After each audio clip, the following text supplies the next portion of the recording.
All right, we're going to go ahead and get started. Thank you all so much for being here for the Lunch and Learn discussion with HEAL Utah, our newest installation partner for local voices, Protect the Wasatch for All, intersection of community and environment. Um, Today's virtual discussion will feature speakers Lexi as well as Kaile from the HEAL Utah team. And we'll get a little bit more into the introductions after a few quick notes.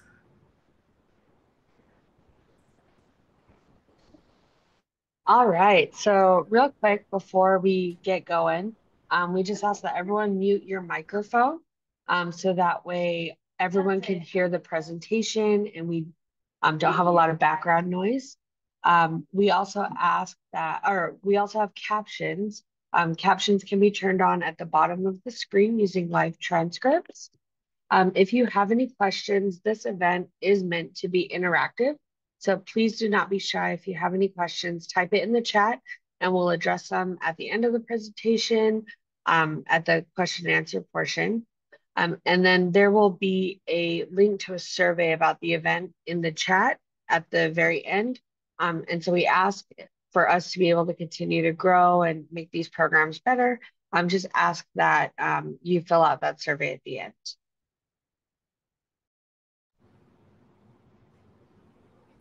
Awesome. Thank you, Belinda. And um, also, my name is Tiana. I'm the Artisan and Programs Manager for Craft Lake City, and I'll serve as the representative for our organization today. I'm excited to tell you a little bit about our mission, which is to educate, promote, and inspire the local artisans while elevating the creative culture of the Utah arts community through science, technology, and art. We do this in a number of ways, including, if you'll go to the next slide, including our namesake event and the largest event that we put on, the 16th annual DIY Festival presented by Harmons that will take place August 9th, 10th, and 11th at the Utah State Fair Park. It will feature roughly 500 participants across STEM, artisans, vintage vendors, foodies, Kid Row participants, and performer categories. We also have the 6th annual Craft Lake City Holiday Market, which applications just opened for that. So if you know anyone who may be interested in participating with us, encourage them to apply. They can just visit our website at craftlakecity.com, and that is set to take place at the Ogden Union Station, December 6th and 7th. We also, our third largest event is the annual Craft Lake City Letter West, which is a local event that we put on in partnership with Midvale City for the hand lettering community. So everything from calligraphy to mural making and anything in between. And that is set to take place March 14th and 15th in the Midvale, Maine Arts and Culture District of 2025.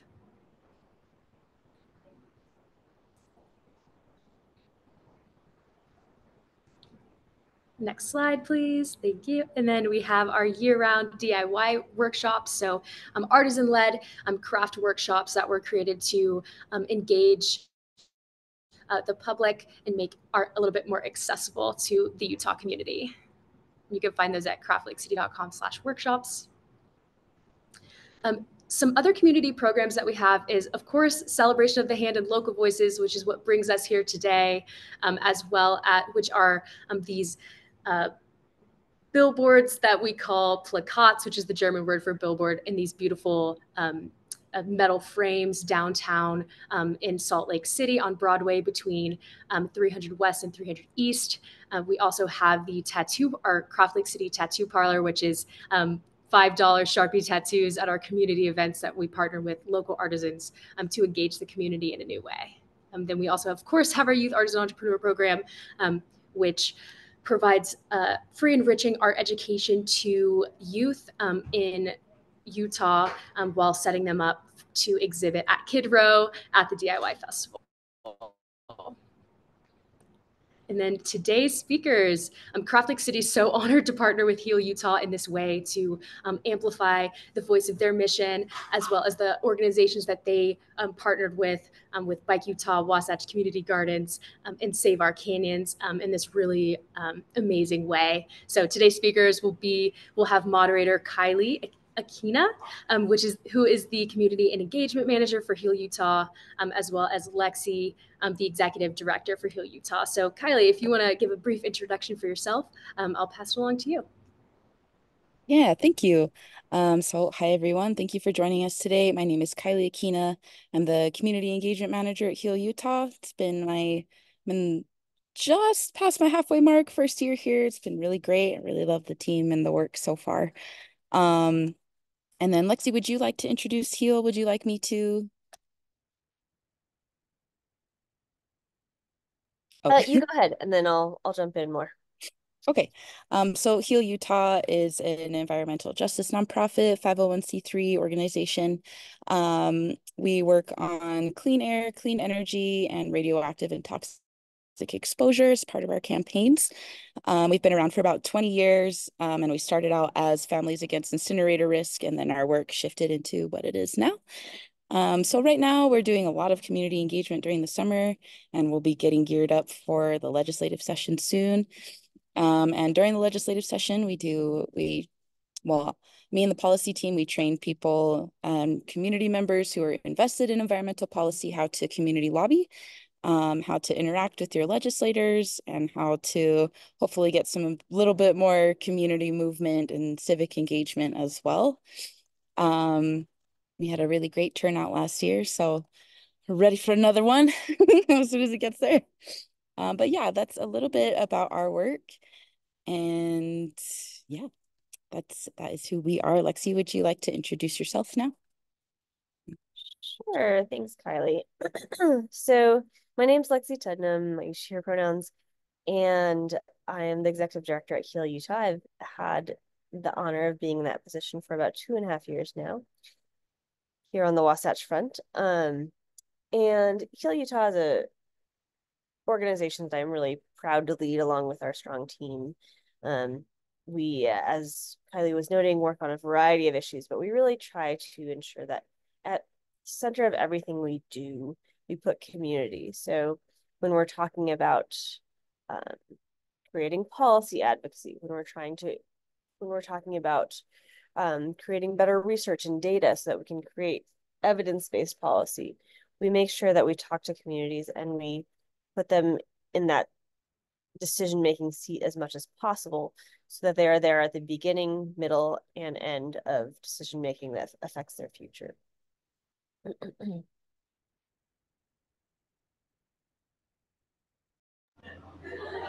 Okay, awesome. Thank you. Oh, and this is our lovely slide. Thank you. Okay, so I guess we can go ahead and just jump into the plackets. Excuse me. So I also like as we're looking at the plackets and just as we're talking about them, I just like everybody who's in the room to just consider the work that you're doing, why you're here today, and how that's relevant to some of us, because it might be a little confusing for some people to be like, okay, we're partnered with Bike Utah, Wasatch Community Gardens, Save Our Canyons. So we have public transit, national parks, food systems, and air quality, and the rest of our campaigns, like we mentioned. So we'll just keep in mind that as we move forward. And I'd love to hear people's thoughts on how those intersect or how they connect, and also be thinking about how you can contribute to some of that work if you're interested. So this would be our placket for Heal Utah. And I am so sorry. My computer is lagging for just 1 second. I'm going to turn off my camera. Is that okay? All right, thank you. It is a little bit of a struggle today. So yeah, I would like to hear people's thoughts currently if they've ever done any sort of work in air quality. And this is just for the participants first, and then I'll open it up to Lexi for some of her thoughts. Has anybody done any sort of educational work, involvement, or heard about Utah's air quality so far?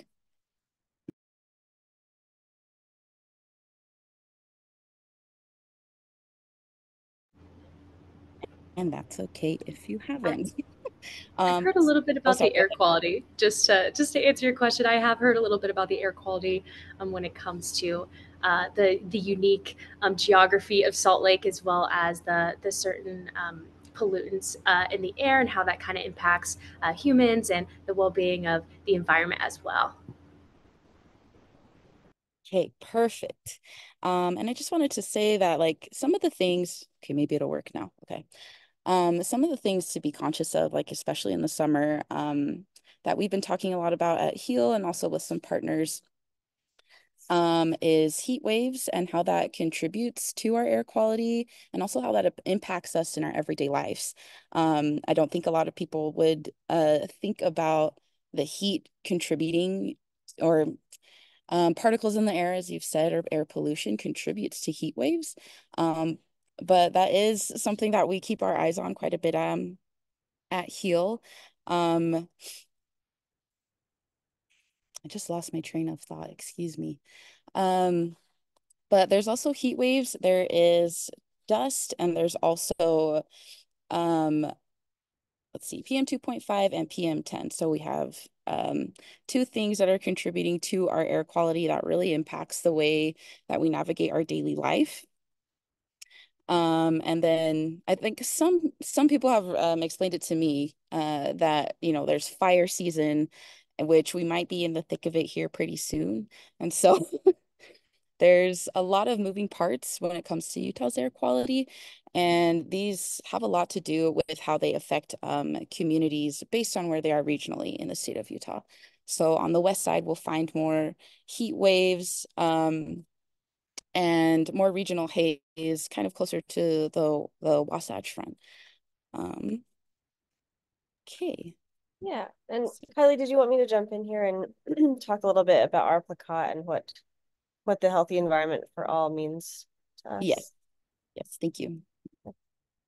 So, I think we've talked a little bit about our approach at HEAL Utah, and just to be clear, so our full name is the Healthy Environment Alliance of Utah, or HEAL Utah, and we really take that alliance part of our name very seriously. That is part of why, when this opportunity came up to have these plakats through Craft Lake City, which we were so excited about. I mean, I assume this is the picture of it actually in place, and oh my goodness, it's so exciting. But essentially we thought, well, how do we share that space? How do we amplify more voices? How do we ensure that the groups that we often ally ourselves with, and as well as the groups that we think are so important to the health of our community as a whole, are able to also be represented. So we were really excited to have the opportunity, as Kylie said, to partner with Bike Utah, with Wasatch Community Gardens, and with Save Our Canyons as well.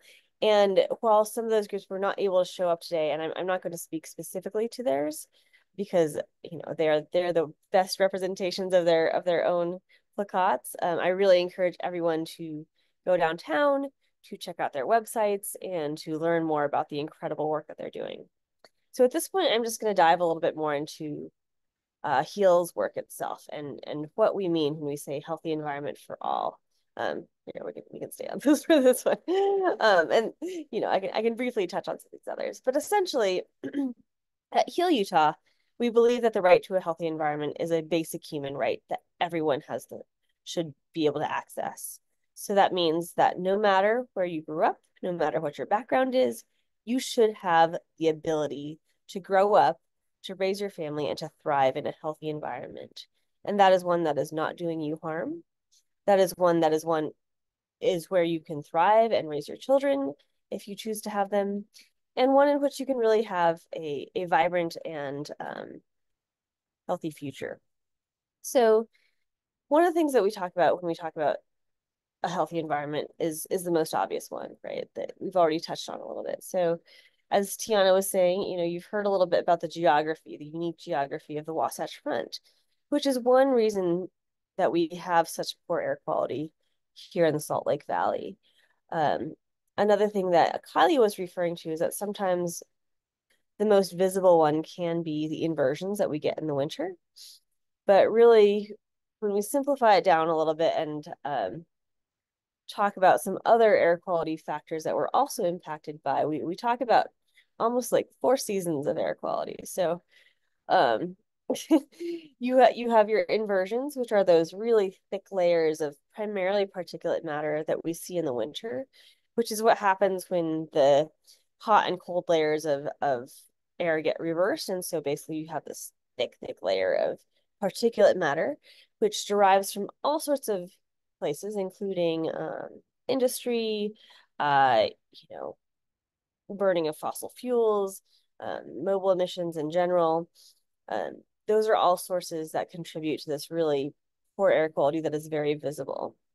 At the same time, we also have less visible impacts on our air quality. So for example, right now in the summer, we often talk about it as being ozone season. So ozone is, most people have heard about the ozone.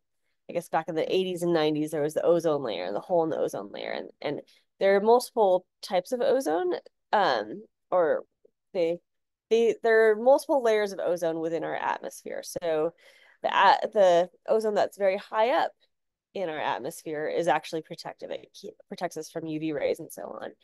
But the ground level ozone that we're talking about here is actually very harmful to our health. And ozone is something that forms through, it isn't emitted directly, but it forms through the chemical reaction of things like nitrogen oxides, as well as particulate matter and volatile organic compounds in the presence of light and heat. So as you can imagine, the summer is a perfect time for this stuff to form. And the somewhat scary thing about it is that you can't actually see it. So it is an invisible thing that people are directly affected by. And so when you pick up your phone and you look at, the air quality, ozone is one of the factors that is incorporated into the measure of, whether it's a green day, whether it's a yellow day, whether it's an orange day, and so on and so forth. But you won't be able to see it. But people who are vulnerable, in particular, people who have pre-existing medical conditions, conditions like asthma, will feel that almost as a burn on their lungs. Another couple of the seasons of Utah's air quality include wildfire smoke. So that is something that we know is happening more and more. Utah is one of the most fire-prone states in the entire American West. We've gotten lucky for a couple of years here, but actually the first summer that I lived here with my baby son, the first summer after my son was born, there was one day where we had the worst air quality in the entire world, and I was just, my mind was blown.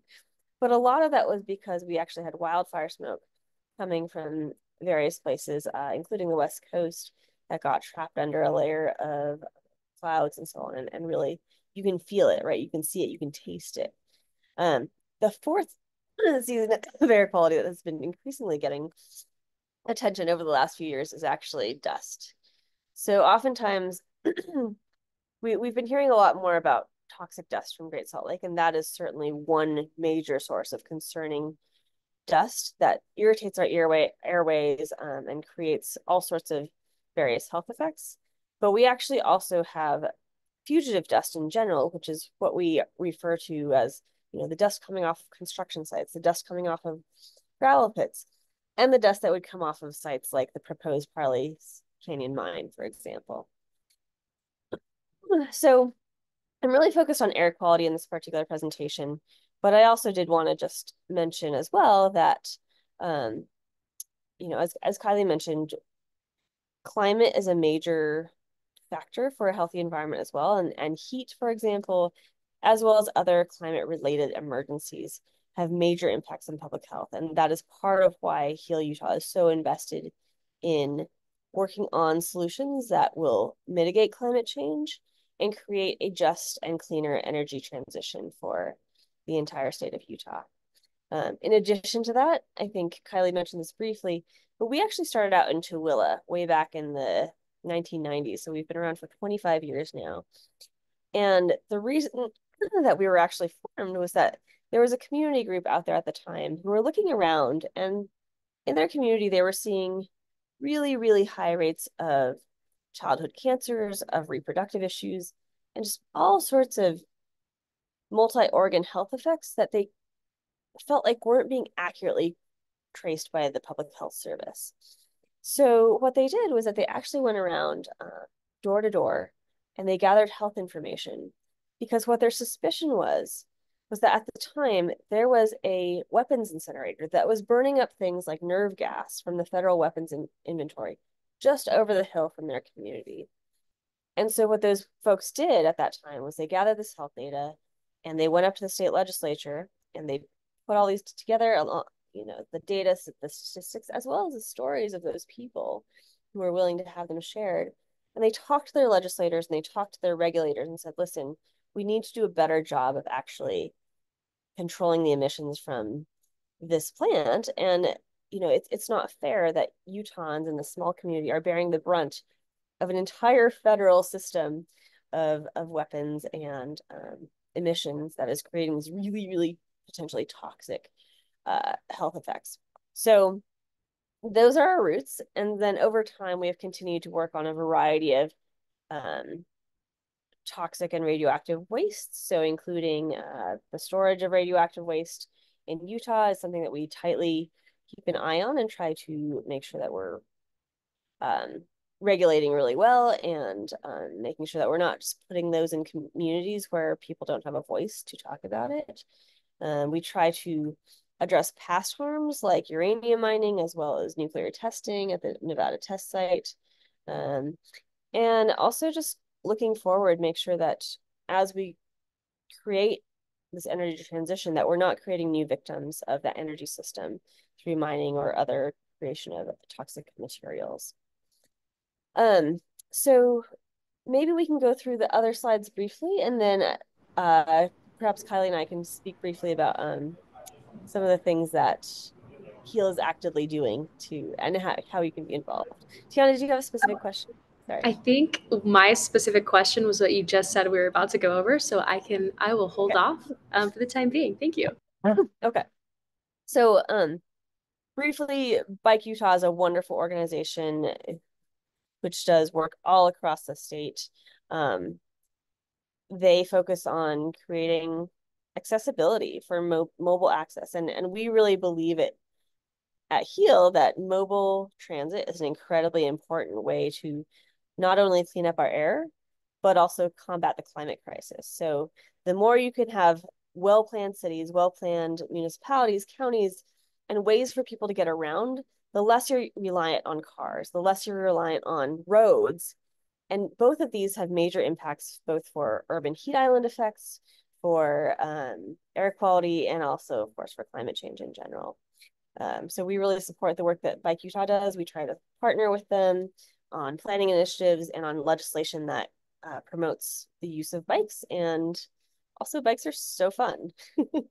So everyone should use a bike whenever they can.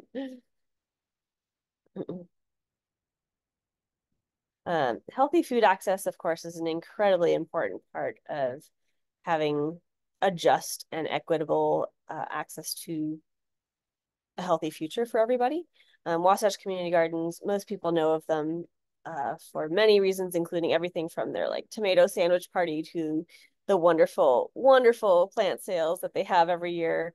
I don't think they need much in the way of introduction, but we do truly believe that food access, food justice, and access to healthy food for all is an incredibly, incredibly important part of our overall public health and environment.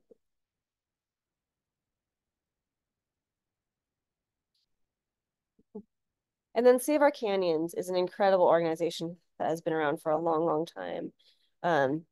They are an organization that tries to make sure that people can get out in the Wasatch and enjoy these unbelievable places that are part of our sort of our heritage and our right living here in these gorgeous places. And one of the really great things that they have been working on recently is actually we've been working in partnership with them and some other organizations to prevent the Parley's Canyon gravel pit, which would have a huge impact on air quality downwind in Salt Lake City. And you can go to websites like saveparleys.org to learn more about that, but I can also tell you a little bit more about that later.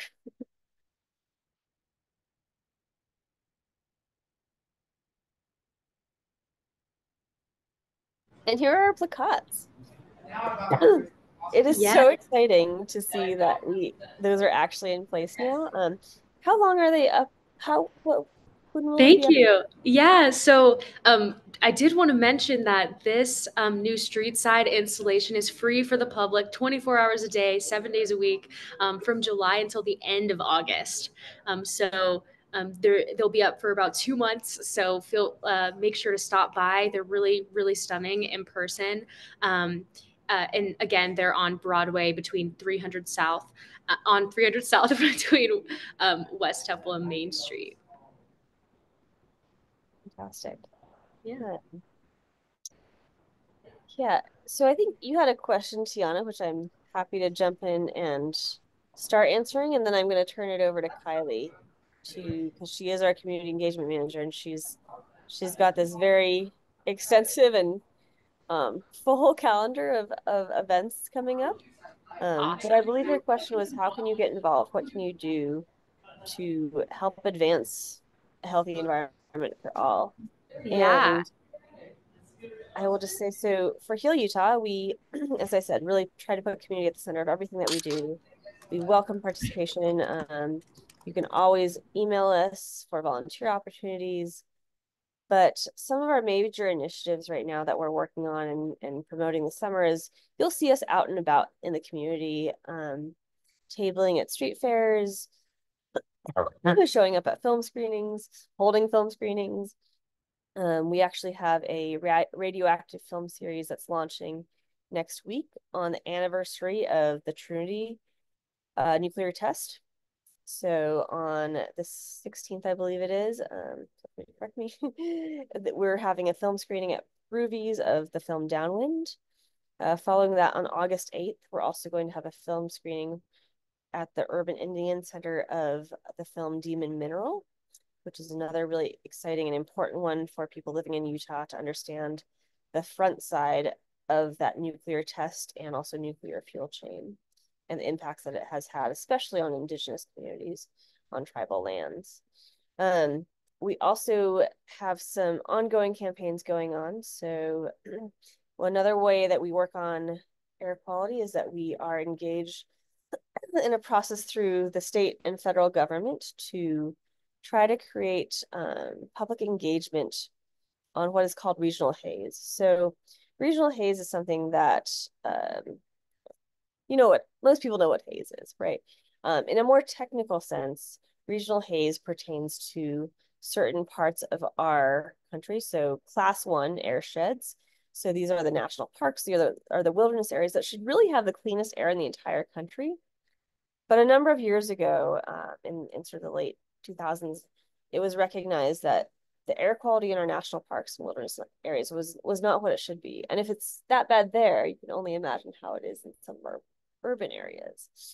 And so regional haze is, there's basically a regional haze rule that is part of the Clean Air Act that directs states to come up with plans to improve the air quality in these incredibly beautiful places so that we can all enjoy those views as they should be under natural conditions, as well as actually reducing the health effects that we see overall from emissions that are both visible as well as also impacting our lungs.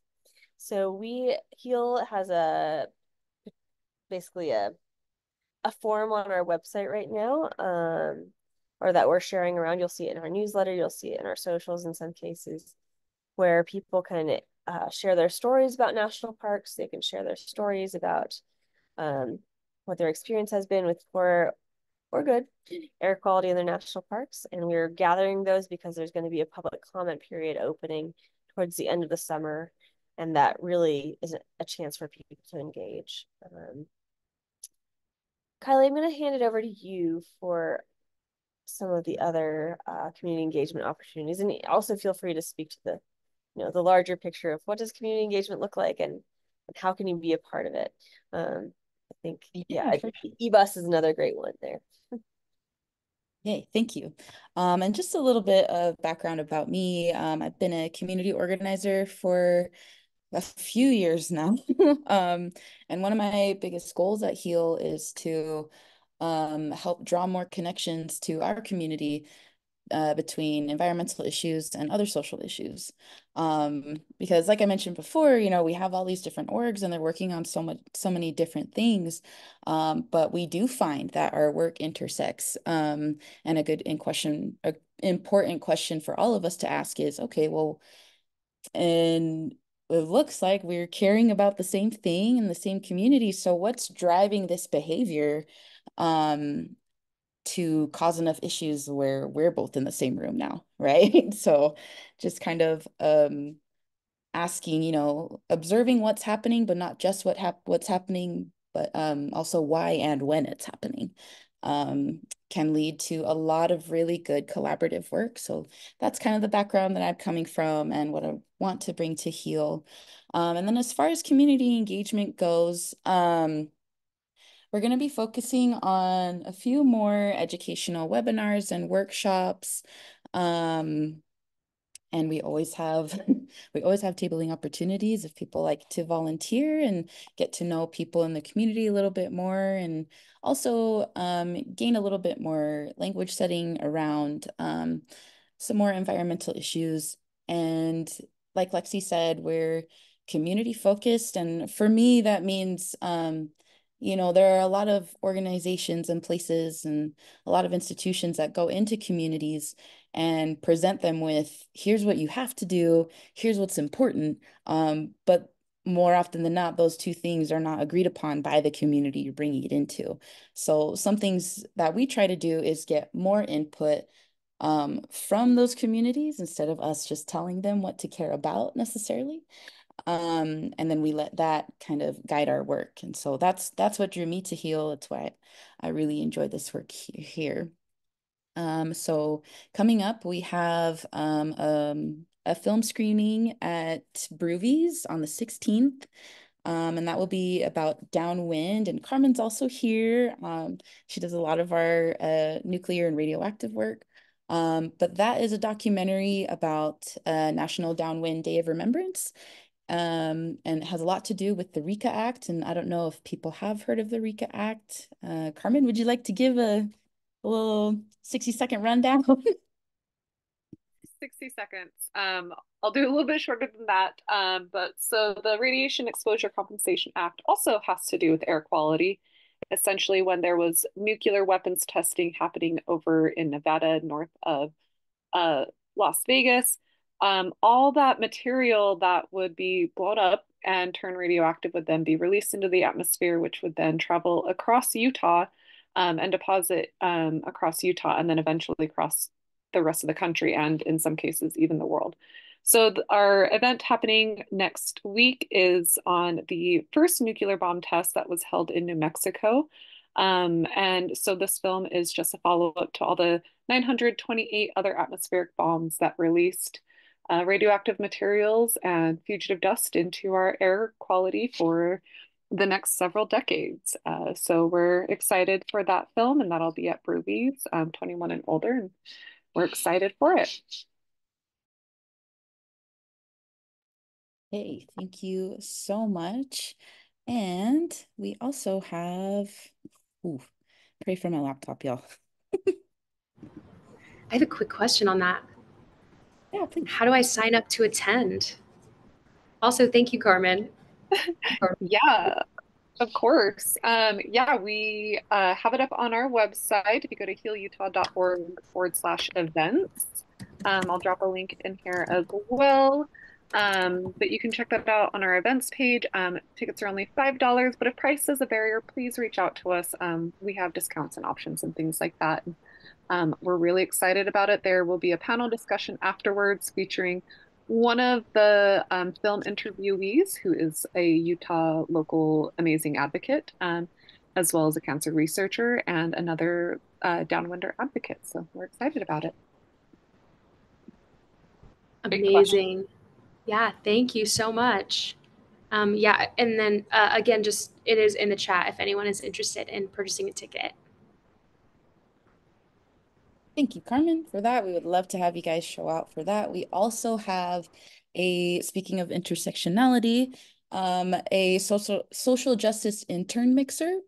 And we've put this together with our 2024 outreach intern, Abby Nisler.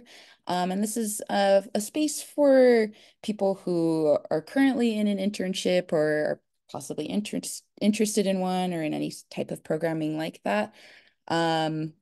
Because we also love this newer generation of voters. We want to make sure, and just community organizers and leaders want to make sure that, you know, they get into spaces where they are working on things together and they're talking about what drives them to take protective community action and work together. So that will be on the 26th at the Encircle SLC house.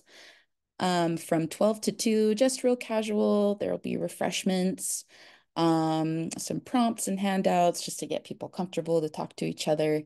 And we also invite interns and their mentors as well, because there's no reason that you need just one mentor. You can talk to everybody, figure out what you would really like to do. So that's just a little bit about what we have coming up. And then let's see. Wasn't sure, Tiana, if Craft Lake City also had any questions they wanted to add into the discussion. I do have a couple of questions that I'm curious about. So I think my main one, especially in relation to Heal Utah, would be, why is it important to work with our state or like federal government to impact like environmental action or like change on like state and city level or federal level? Yeah, I'm happy to speak to that. So so the federal government sets forth these particular standards for what air quality should be, right? And those are updated periodically, sometimes not quite fast enough, but they are updated periodically to reflect the best available science about how certain environmental contaminants and so on impact our health. And so we work with the federal government to support legislation that really puts in place these backstops around the right to environmental health, the right to, a healthy environment that I spoke about in the first place. I think the EPA is sort of the lead agency on that. We also work extensively with our state government because it is what affects us most directly and most broadly within the state. We also work with municipal governments, of course, as well as county governments, to ensure that, especially when we have trouble getting things through, say, state legislature, sometimes cities and counties are the ones that are actually going to lead the way on regulation. So there are, as most people know, there are different branches of government, right? There's your legislative, your regulatory, your administrative, and so on and so forth. And the administrative and the regulatory state is really part of that executive branch. And so we work with agencies like the Department of Air Quality to ensure that they're putting out the best possible regulation that fits Utahns, that protects Utahns. And in some cases, it's about accountability for industry. In some cases, it's about accountability for that regulatory agency itself, because they need to be able to, they often have to strike a very difficult balance between various interests around the regulation and sort of the enforcement that they're doing. So organizations like Heal Utah provide a really, really important place for everyday Utahns to make their voices heard, because your public voice matters, right? Those agencies, those elected officials in many cases are hearing from a lot of different stakeholders. So they're hearing from, maybe a coal-fired power plant. They're maybe hearing from a magnesium factory, something like that. But what they also need to hear from is the people on the ground who are impacted, because as we go forward and sort of create policy, which is a messy and long and slow and sometimes frustrating process, it is incredibly important, as Kaile said, that communities and community members who are the most directly affected have a strong voice from the very beginning of all of these processes to speak up for what they need and for the solutions that fit them. Awesome. And what part does Heal Utah play in helping facilitate, the people's voices to be heard in that context?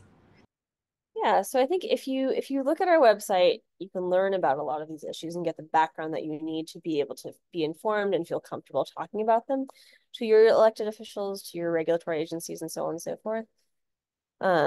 If you follow us on various socials as well as through our newsletter, we also often give you the information that you need to speak up in public comment processes. So within the administrative state, there are these specific times and processes that are the ways that government takes in input. And it is really important, and it can be hard to navigate those. So what Heal Utah does is to help you navigate that and figure out how to be a part of the process. There's also, as Kaile mentioned, community lobbying, which is a major program of ours that is primarily during the legislative session, but we also try to keep people updated on the state legislative process that happens throughout the year during interim sessions. And you can sign up on our website, learn more about those, and just generally try to stay engaged because we will give you the information you need to be able to be a part of those. We really strongly believe that a strong democracy is essential to having a healthy environment.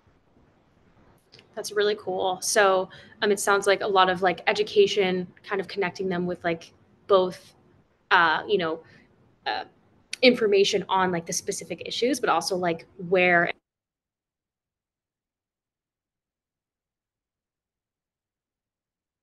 Yeah.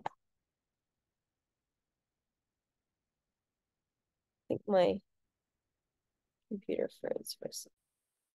Oh, yeah, it looks like they're just a little frozen. Yeah, I think Tiana froze this time. Yes, the nonprofit Wi-Fi, we love it. Apologies there. Where did I cut out? I think you were just talking about yeah, the specific processes Oh, that we can be a part oh of. yeah. Oh, it's cool to hear about how Heal Utah kind of provides those resources of not only like specific information on the topic, but also like when, where, like how that their voices can be heard as well. So kind of connecting again, like connecting community, which is really, really incredible to like learn about. Thank you, Lexi. Yeah, and I think one last thing that I wanted to add is that we also try to make science and data and information about health impacts available to people in a really accessible and democratic way. So for example, last year, or just last month, sorry, we, in collaboration with Salt Lake County and a number of other entities, launched a new website that people can check out on the Salt Lake County website, actually, that gives people real-time localized air quality data so that they can figure out, in my area, what does the air quality look like? Not only so I can decide maybe if I'm going to walk, bike, or drive today, but also I can make sure that I'm making choices that protect my own health. So perhaps if I'm going to go for a run, if I'm going to exercise, if the air quality is really bad in my area and I can see that down to the 10-minute mark, then maybe I'm going to choose to go somewhere else. Maybe I'm going to choose to turn my air filter on, for example. Maybe I need to know more about how and where to get an air filter, and we can help connect you with those resources as well. And what was the name of that webpage? It is it's on the Salt Lake County website, so I'm going to pull it up really quick because it's not completely intuitive. There we go. slco.to/EBUS.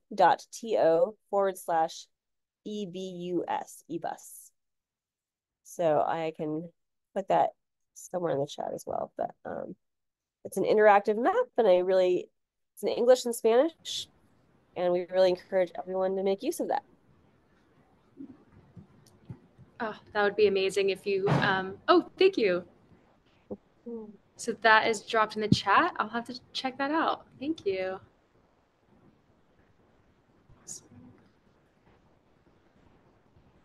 And Kylie, did you have any other questions? I do have a couple more, but I do want to make sure that I give you all the platform as well. Yeah, I actually had a question for Craft Lake City, and since it's just us two here today, that's perfect. But yeah, I was just wondering, where's the connection for you guys under arts and crafts to environmental justice? Because I think there's so much work that is important there that has been done and that can be done, and art tends to translate things that words really can't say, and that can be in a craft or a fine art. So yeah, how I was just wondering your thoughts on it.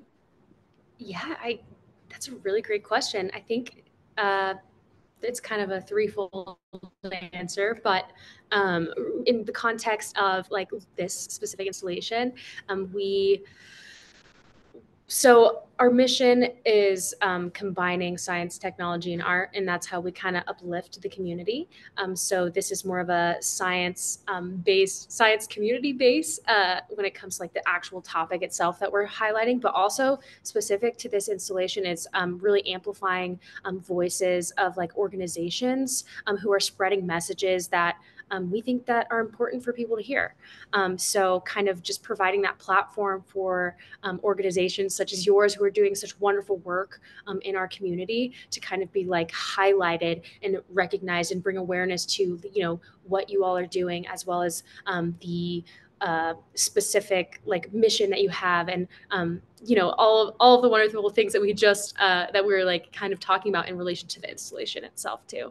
So that's local voices, but we do also have a commitment to sustainability, which we do enact in one specific way that we enact that at like DIY Fest, for example, is we do like tote bag printing. So we kind of combine where we offer it to attendees for free. So instead of like bringing shopping bags and having artisans like, have like plastic bags to give their products in. We provide attendees with like free tote bags, but also designed by artisans. So it's like we also engage the uplift like a few artisans in the process of doing that too. So that's just one example. We have a couple of other things that we do, but yeah.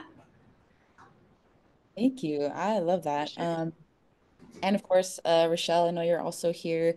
Rochelle, from Michelle. Craft Lake City. So if you would like to add in your 2 cents, please feel free to. But I was just gonna say, we do love our community and our local artists, so we'll definitely be touching base soon and seeing how we can bring on a few more. I also have a background in art, so I've got my eyes peeled for that. But We would love that. I guess for the final few minutes that we have, if you had one more question you would like to ask, I can pass it to you. Oh, yeah, thank you. And if anyone else has questions too, like Michelle, Carmen, Belinda, anyone, feel free to chime in as well. I do have a question. After the placards are displayed and everything like that, they are going to a new location after that, right? A more permanent, or will it kind of be in rotation? Well, actually, once the installation, like after August, we'll invite the Heal Utah team to pick them up. So we'll deinstall them, and then Heal Utah will invite you to come pick them up and either put them in your office or do with them as you will. It is optional and up to you totally if you'd like to keep them or not. Excellent. That's exciting. Thank you. Yeah, absolutely. So I think one question that I really wanted to ask was you did kind of touch on why you chose to partner with these specific three organizations out of everyone. Is there anything else that you wanted to add into that, like specifically why, Wasatch Community Gardens, Bike Utah, and Save Our Canyons? Yeah, I can speak briefly, and maybe Kylie can add in if she wants to. But I think it's really about taking a holistic look at our environment and health. And so when HEAL is working on things like climate change, HEAL is working on things like air quality, we're also looking at things like transportation, right? Because transportation, whether it's public transit or active transit, is an incredibly important part of not just the emissions that are contributing to some of these issues, but also part of the solution, right? So, for example, last year we worked quite a bit with a group around the I-15 expansion to try to elevate community voices. And what we heard in that process, because basically what we did as part of that process, we worked with community groups and we tried to ask them, you know, what do you want instead of a highway? And the answers varied, right? It was everything from more green space, more gardens, better transportation, mermaids, whatever it was. Um, these are all aspects of a healthy environment as a whole. And you know that is access to the outdoors, that is access to healthy food, that is access to healthy and safe transportation. And I think when we're taking a look at what can really move the needle, these particular organizations we partner with them. We don't do the specifically same work that they do. And so it's incredibly important to us that we can help elevate their missions as well, because it all contributes to this larger thing that we're all trying to do together. And that for all choice that is on all of our placards is very deliberate, right? Because we know there are disproportionate impacts for air quality, right? There are disproportionate levels of exposure for a lot of folks on the west side. There's differences in access to bike lanes. There's differences in access to the outdoors and to healthy food. And for all, to us at least, means that we are trying to create equity and access in a way that really brings everyone along rather than just a few people. I would also just like to add in, so I mean, when you have a big problem, it's hard to address it by putting a Band-Aid over just one spot, right? So typically, if you're in a whole community, then you have a diverse set of people with different skills, with different issues, with different ways of approaching things. But typically, if one of them is improving, another area might be improving because of that. And so it's really an inverse relationship happening between multiple communities. Um, and so, you know, Lexi had mentioned earlier, like when we work with Indigenous tribes and we're thinking about land back as a way forward, then what we're thinking of is also like, what is our relationship to the land? Whether or not we're native to it, we have a responsibility that we can take on to take care of it. And that might be through a myriad of ways. So I love, I know Alpha, she's over at Wasatch Community Gardens. The way she talks about land systems and environmental policy includes more than just that scope, right? She's also talking about access to or food access and communities that have maybe been affected by redlining. And similar to the way we talk about maybe public transportation at HEAL Utah, where, you know, it's more than just like our e-bus project is more than monitoring air quality. It's also taking into consideration, maybe on a secondary level, of, well, in what ways will public transportation improvement help our air quality? And how will that increase access if we have, I don't know, more bus lines, more trains, or things like that? Or even with, I know Tree Utah isn't here with us today, but if we're talking about heat waves, and I was just talking about this with Carmen yesterday, if we're talking about heat waves, then we need to be talking with Tree Utah, because a way to cool a city is having more established trees and having more systems like that. So yeah, I think when we're talking about big picture issues, we have to be looking at things that are different from the work that we're so focused on all the time. What a beautiful outlook. That's so inspiring. Kind of like, oh, you recognizing that a lot of what you address is kind of like this big scale, and then you kind of boil it down to like a few like kind of tangible things that people can focus on as well. Like especially like how Heal Utah is like very broad, and then the other placots, I know you chose to focus a little bit more on air quality, which is amazing. But I know you do a little bit more than just air quality, as you had mentioned. So it's really cool to see it kind of like broken up as well into kind of more tangible items of like, okay, here's like biking, here's like, food source, kind of like providing a bigger picture of like to the public, say, who isn't super, who may or may not be as involved in these kind of discussions.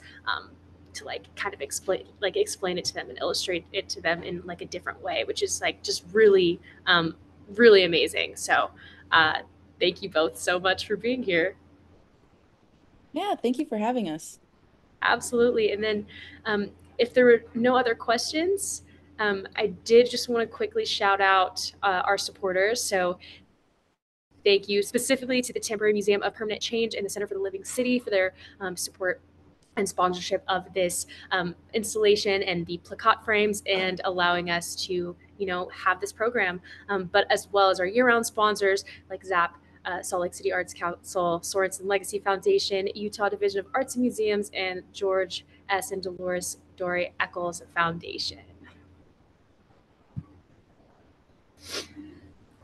And if anyone else is watching this, either now or months from now, who are interested in potentially collaborating with Craft Lake City on a local voice installation, we'd love to hear from you. Please reach out to info@craftlakecity.com with any question or inquiries about bringing your mission-driven organization's message to local voices. And thank you all so much for being here. Woohoo! Thank you. Thank you. Thank We really you. appreciate it. Take care.